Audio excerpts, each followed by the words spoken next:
Hi friends, it's Miss Means again, and it's Friday, and you know what that means.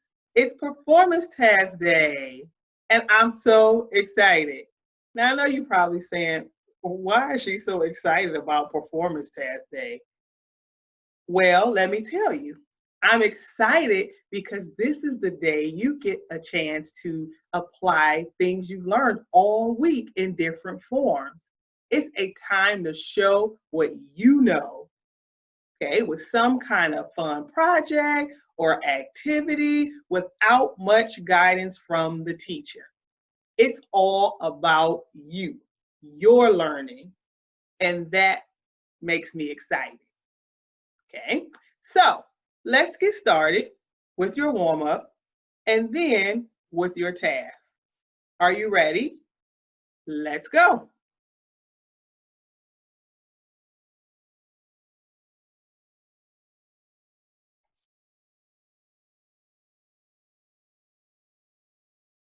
Okay, we started the week with this exact same warm up.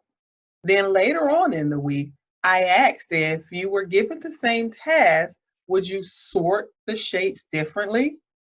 Do you remember that? Well, here goes. Let's try it again. Think about what you've learned all week and then answer. Okay, what are you now thinking? Sort the shapes into no more than 3 groups using a characteristic of your choice. What are you now thinking? Press pause if you need some time to think, and when you're ready, press play so we can talk about some possible ways to sort and classify.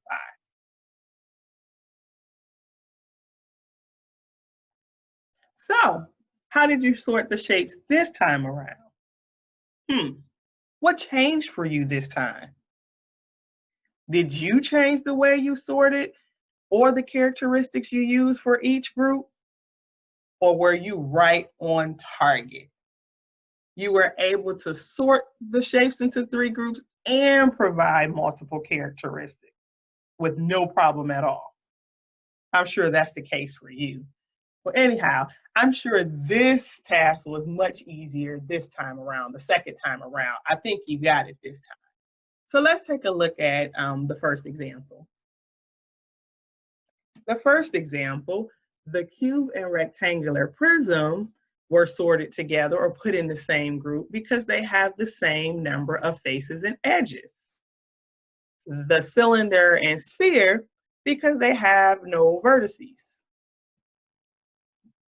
The cone and square pyramid were put together or sorted into the same group because they have a common vertex, this point right here at the top. They both have a common vertex.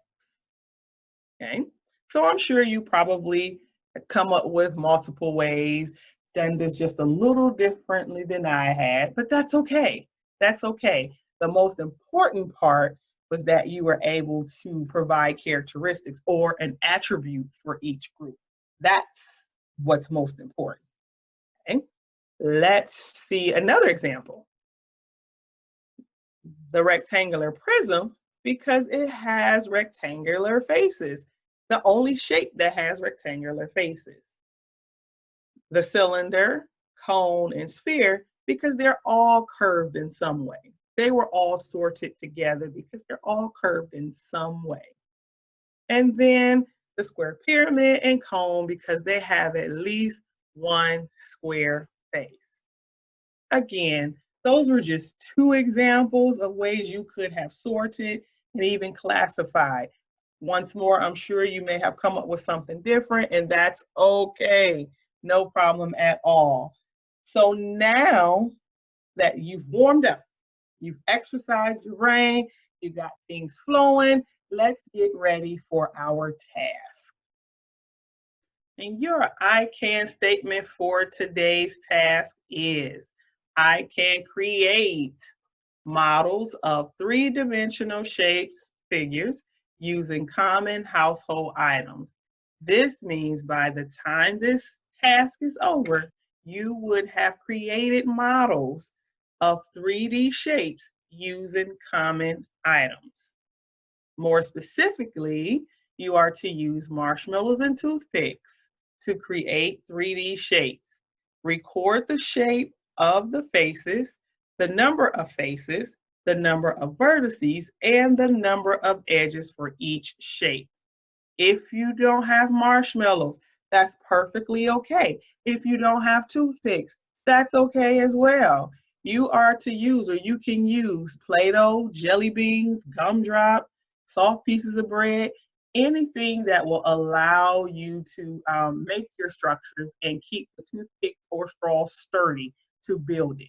Because remember, you're not building, you're not making plane shapes, a flat shape, you're making 3D. So it must have dimension. We must be able to see it. It has to stand. So that's why you need toothpicks or straws or sticks.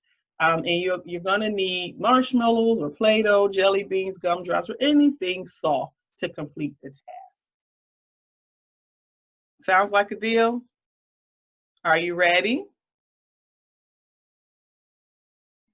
And here's where you will record your answers, or on a sheet of paper. It's perfectly okay. You will need the shape of faces, the number of faces, number of vertices, and number of edges. You can use this form, or you can just simply use a piece of paper. Sounds like fun? So let's get to it. All right, boys and girls, so that brings us to the end of this lesson and the end of week 8. You did it. So let's take a look at all of the things we've learned throughout the week. On Monday, we identified, described, compared, and contrasted plane and solid figures using attributes and pictures. On Tuesday, we described, compared, and contrasted plane and solid figures through discussion.